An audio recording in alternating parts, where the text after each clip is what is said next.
We have kombucha on tap at our house, and kombucha, if you're not familiar with it, is one of the favorite things of fruit flies. They love kombucha. So whenever there's even a drop or a spill, we get fruit flies, especially in the warm summer months. So Katchy is going to be put to the test. So this is a pesky fruit fly, and believe it or not, they can be really hard to catch. So here's how Katchy works. The bottom compartment slides out, and then this is a sticky piece of paper. It goes in, slides back into the machine.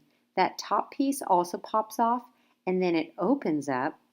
And they recommend putting apple cider vinegar and 1 drop of dish soap in there to have extra reinforcement for catching the bugs. Put it back on. And then there's different modes. You can do manual or auto. You can change the fan amount. You can change the light.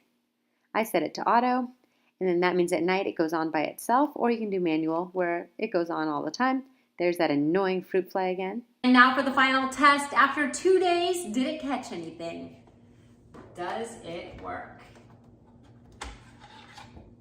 Okay, it does. Ew, gross. So I think we have a fruit fly, and I don't even know what bug that is. That's kind of nasty.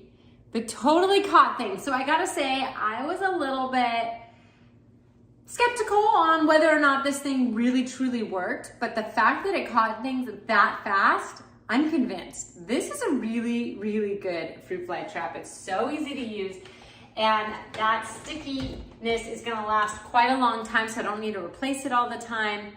I'm impressed, and I've seen it at night. It goes on by itself. I have it on the auto mode, and it just seems to work great.